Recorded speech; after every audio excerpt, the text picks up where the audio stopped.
امام کے پیچھے مقتدی سورۃ الفاتحہ پڑھے گا یا نہیں؟ اس شخص کا امام ہے تو امام کی قرات ہی مقتدی کی قرات ہے، تو مقتدی جو ہے وہ پانچوں نمازوں میں خاموش رہے گا۔ کہ نماز میں دھیان اور خشوع حاصل کرنے کا کوئی طریقہ بتا دیں، سبب بتا دیں۔ اس کا اعلیٰ درجہ حدیث میں بیان کیا گیا کہ ان تعبد اللہ کأنک ترا، کہ تم اللہ کی عبادت ایسے کرو کہ گویا کہ اس کو دیکھ رہے ہو۔ یہ نہ کہ یار نماز کے اندر خیالات آتے ہیں، ادھر خیال آئے تو شیطان دل میں ڈالتا ہے کہ بھائی پڑھنے کا کیا فائدہ، یہ بالکل غلط بات ہے۔ آن لائن کاروبار کے متعلق پوچھا ہے کہ آن لائن کاروبار میں حلال اور حرام کی کیا یہ شرائط جو ہے؟ لوگ آن لائن ٹریڈنگ کر رہے ہیں، آن لائن تجارت کر رہے ہیں، تو وہ ایک پوری صورتحال ایک کسی مفتی صاحب کے سامنے رکھیں۔ اسی طرح آپ نے پوچھا تو ایک صحابی نے کہا ان کے اوپر قرض ہے، تو آپ نے فرمایا صلوا علی صاحبکم، کہ تم اپنے ساتھی پر خود جنازہ پڑھ لو، میں نہیں پڑھتا۔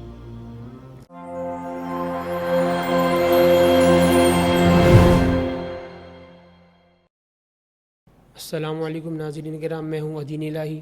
اے آر میڈیا کے پروگرام آپ کے مسائل کے حل میں خوش آمدید۔ شرعی رہنمائی کے لیے آج ہمارے ساتھ موجود ہیں مہمان گرامی مفتی حارث محمود صاحب۔ السلام علیکم ورحمۃ اللہ وعلیکم وبرکاتہ۔ السلام ورحمۃ اللہ وبرکاتہ۔ مفتی صاحب، سوالات کا آغاز کرتے ہیں۔ پہلا سوال یہ ہے کہ امام کے پیچھے مقتدی سورۃ الفاتحہ پڑھے گا یا نہیں؟ بسم اللہ الرحمن الرحیم، نحمدہ ونصلی ونسلم علی رسولہ الکریم، اما بعد۔ دیکھیں، امام کے پیچھے چاہے جہری نماز ہو جس میں امام آواز سے تلاوت کرتا ہے، فجر مغرب عشاء، یا سری نماز ہو جس میں امام صاحب بھی آہستہ تلاوت کرتے ہیں، ظہر اثر، دونوں صورتوں میں مقتدی جو ہے وہ قرات نہیں کرے گا، کیونکہ قرآن کریم میں اللہ تعالیٰ کے ارشاد ہے وَإِذَا قُرِئَ الْقُرْآنُ فَاسْتَمِعُوا وَأَنصِتُوا، کہ جب قرآن پڑھا جائے تو تم غور سے سنو اور خاموش رہو۔ تو یہ دو حکم ہیں۔ تو جہری نماز جس میں امام بلند آواز سے قرات کرتے تو دونوں حکم لاگو ہوں گے، تو مقتدی حضرات اسے سنیں اور خاموش بھی رہیں۔ اور سری نماز میں چونکہ امام زور سے تلاوت نہیں کر رہا، تو اس میں مقتدی حضرات سننے کا حکم تو نہیں ہوگا، لیکن خاموش رہنے کا حکم ضرور ہوگا۔ اور ایک حدیث میں مسلم شریف کی روایت ہے کہ رسول اللہ صلی اللہ علیہ وسلم نے فرمایا کہ من کان لہ امام فقراءۃ الامام قراءۃ لہ، کہ جس شخص کا امام ہے تو امام کی قرات ہی مقتدی کی قرات ہے، تو مقتدی جو ہے وہ پانچوں نمازوں میں خاموش رہے گا۔ اچھا، حدیث مبارک میں جو آتا ہے لا صلاۃ الا بفاتحۃ الکتاب، تو اس کا مطلب امام کے لیے ہوگا؟ اگر نماز پڑھ رہے تو امام کے لیے؟ جی بالکل، چونکہ کوئی بھی مسئلہ جب ثابت ہوتا ہے تو وہ صرف ایک حدیث یا ایک آیت سے ہی نکالا جاتا ہے، بلکہ اس مسئلے سے متعلق جتنی قرآنی آیات اور احادیث مبارک ہے سب کو سامنے رکھا جاتا ہے۔ تو حدیث شریف کا مفہوم جو ہے وہ یہی ہے کہ سورہ فاتحہ کے بغیر جو نماز نہیں ہوتی، تو وہ جو ہے امام کے بارے میں امام پڑھے گا، جیسے جب امام نے پڑھ لی تو امام کی قرات مقتدی کی قرات ہو گئی۔ اور یہ ہے کہ یا وہ منفرد کے اوپر محمول ہے کہ جب آپ اپنی نماز پڑھتے ہیں، چاہے سنتیں پڑھ لیں، نفل پڑھ لیں، یا فرض نماز آپ کی نکل جاتی ہے انفرادی پڑھ لیں، تو اس صورت میں جو ہے وہ قرات کا حکم ہوگا۔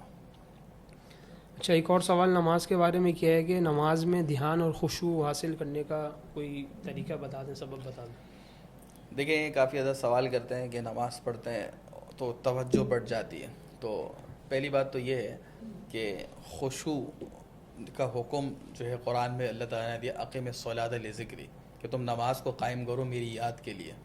اور مومنین کی صفات میں یہ ذکر کیا گیا قد افلح المؤمنون الذین هم فی صلاتهم خاشعون، کہ جو مومن کامیاب ہو گئے تو وہ ہیں وہ جن کی نمازوں میں خشوع ہوتا ہے۔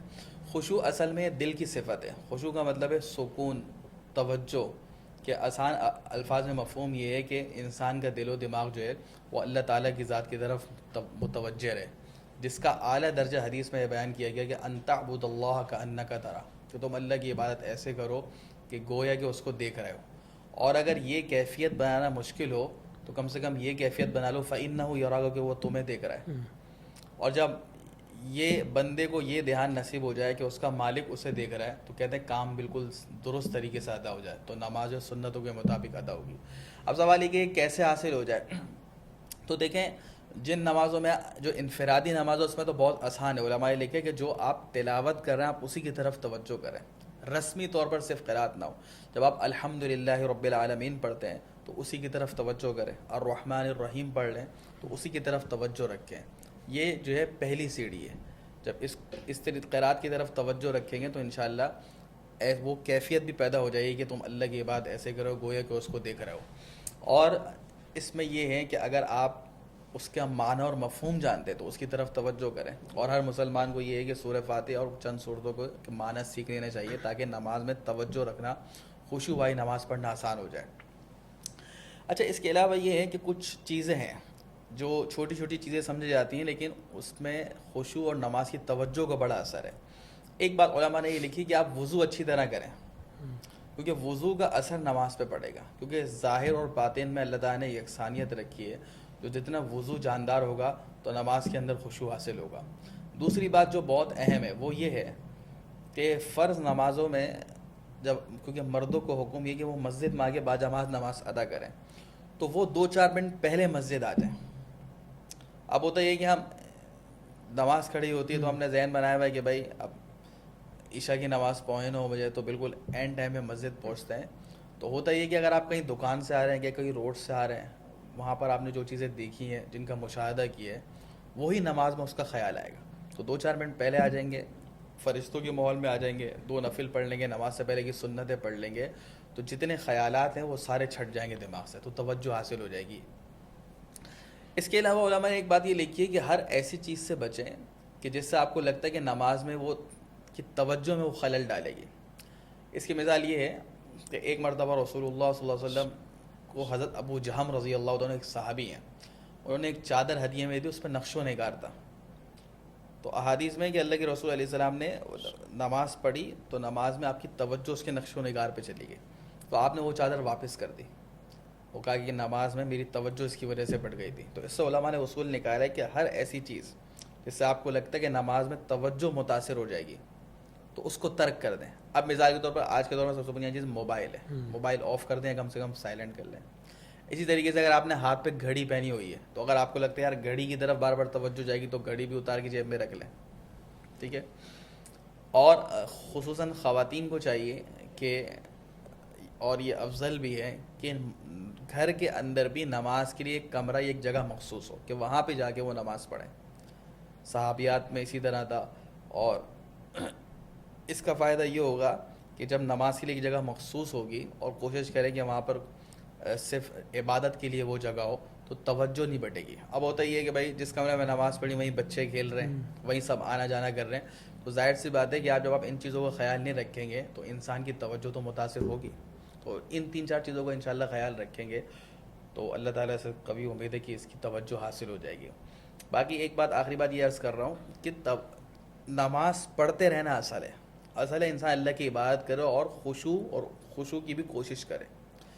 لیکن یہ نہ کہ یار نماز کے اندر خیالات آتے ہیں، ادھر خیال آئے تو شیطان دل میں ڈالتا ہے کہ بھائی پڑھنے کا کیا فائدہ. یہ بالکل غلط بات ہے.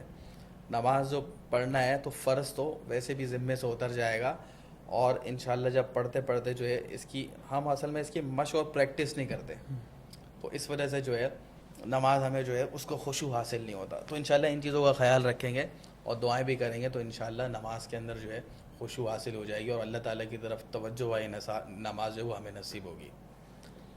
اچھا مفتی صاحب، آج کل موبائل بہت عام ہو گئے ہیں، ٹچ موبائل، تو اس کے اندر لوگ قرآن بھی ڈاؤن لوڈ کر لیتے ہیں قرآن پڑھنے کے لیے. تو موبائل میں قرآن پڑھنا یہ شرعاً درست ہے یا جو قرآن مصحف ہے اسی پہ پڑھنا ضروری ہے؟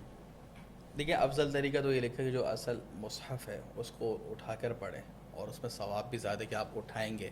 اور اس میں علماء نے لکھا ہے کہ ایک تو یہ کہ جب اس میں غور و فکر کرنے کا بھی موقع ملے گا.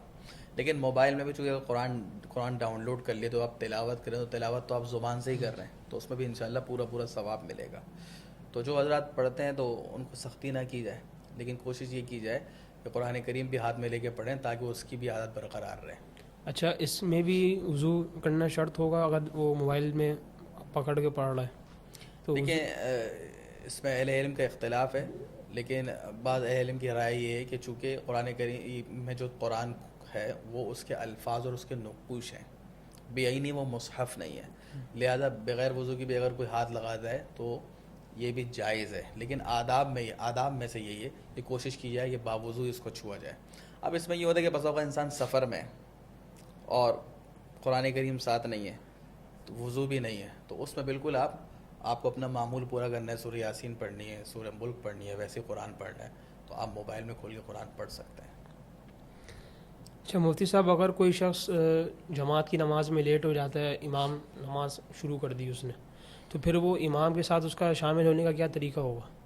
ڈائریکٹ جاتے ہی شامل ہو جائے یا اگلی رکعت کا انتظار کرے؟ اگر امام سجدے میں ہیں تو اس کے سجدے پورے ہونے کا انتظار کرے یا اس کو جو مل رہا ہے اس میں شامل ہو جائے؟ نہیں، بالکل اصل طریقہ یہی ہے کہ ویسے تو جس نے رکوع پا لیا تو اس کو رکعت مل گئی، لیکن عام طور پر یہ دیکھا گیا ہے کہ اگر امام سجدے میں تو لوگ انتظار کرتے ہیں، تو یہ طریقہ درست نہیں ہے، بلکہ آپ جو ہے اللہ اکبر کہہ کے سجدے میں ہی شامل ہو جائیں، کیونکہ آپ کو اس سجدے کا تو ثواب ملے گا، ٹھیک ہے، اور قبولیت کی گھڑی ہوئی تو بھائی وہی سجدہ قبول ہو جائے.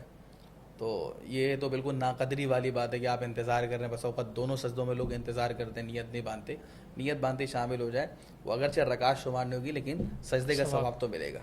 باقی یہ کہ امام اگر رکوع میں ہے تو کھڑے ہو کے اللہ اکبر کہیں، بالکل سیدھا کھڑے ہو کے، اور پھر رکوع کی تکبیر اللہ اکبر کہہ کے رکوع میں چلے جائیں. اس میں زیادہ قیام کی ضرورت نہیں ہے، ایک لمحے بھی آپ سیدھا کھڑے ہو کے آپ نے تکبیر کی تو قیام فرضیت ادا ہو گئی، پھر آپ فوراً رکوع میں جا سکتے ہیں.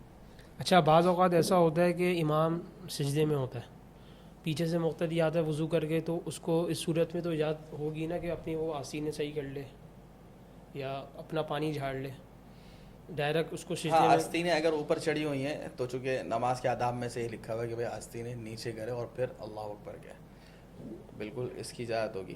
اور یہ کہ اگر کبھی رکعت آپ کی جاری ہے، امام رکوع میں جانے والا ہے یا رکوع میں، تو اس میں اس کی بھی اجازت ہے کہ آپ اللہ اکبر کہہ کے رکوع میں چلے جائیں اور پھر ایک ہاتھ سے آہستہ آہستہ جو ہے اپنی آستین اتار لیں. اچھا، آن لائن کاروبار کے متعلق پوچھا ہے کہ آن لائن کاروبار میں حلال اور حرام کی کیا شرائط ہیں؟ کہ بعض دیکھیں یہ چیزیں ایک پورا مستقل ایک موضوع ہے آن لائن کا، ٹھیک ہے.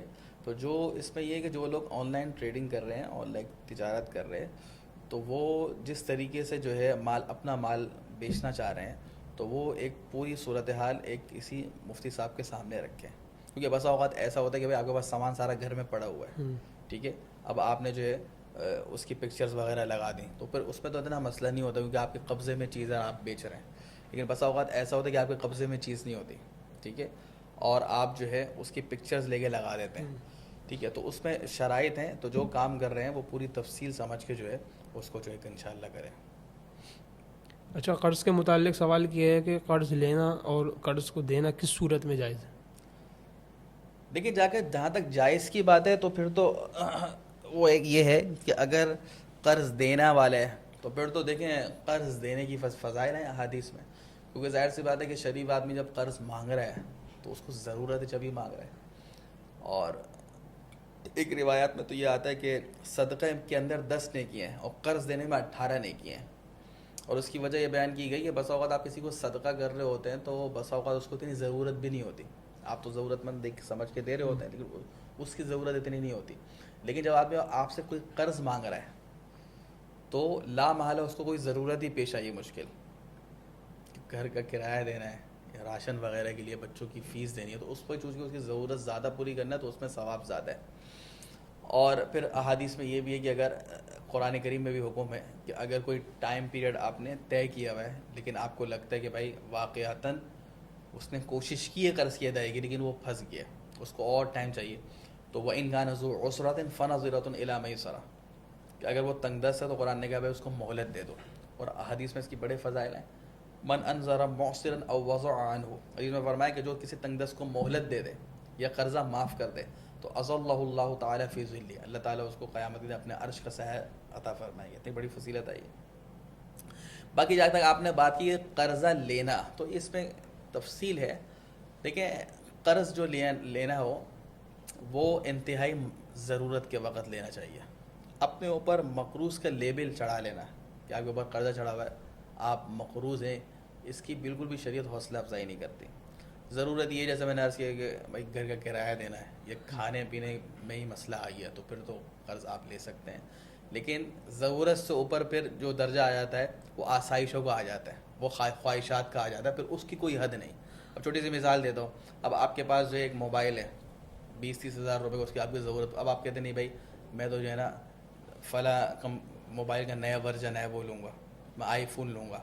تو وہ آپ اس میں تو آپ انسٹالمنٹ پہ جو لے رہے ہیں اگرچہ آپ اس کی قسط بھر سکتے ہیں تو جائز تو ہے اگر آپ وقت پہ قسطیں بھر سکتے ہیں، لیکن اس کو شریعت پسند نہیں کرتی. کیونکہ اب آپ کی چیز کسی چیز سے ضرورت پوری ہو رہی ہے تو جو ہے آپ دوسری خواہش پوری کرنا اور اس کے اوپر قرضہ چڑھاتے رہنا تو اس کی بالکل بھی پسندیدہ عمل نہیں ہے، اور اس صورت میں تو بالکل مناسب نہیں ہے جب کہ آپ کو لگتا ہو کہ بھائی مجھے قسطیں دینے میں مشکل ہو جائے گی اور میں مزید قرضے کے اندر پھنستا چلے جاؤں گا۔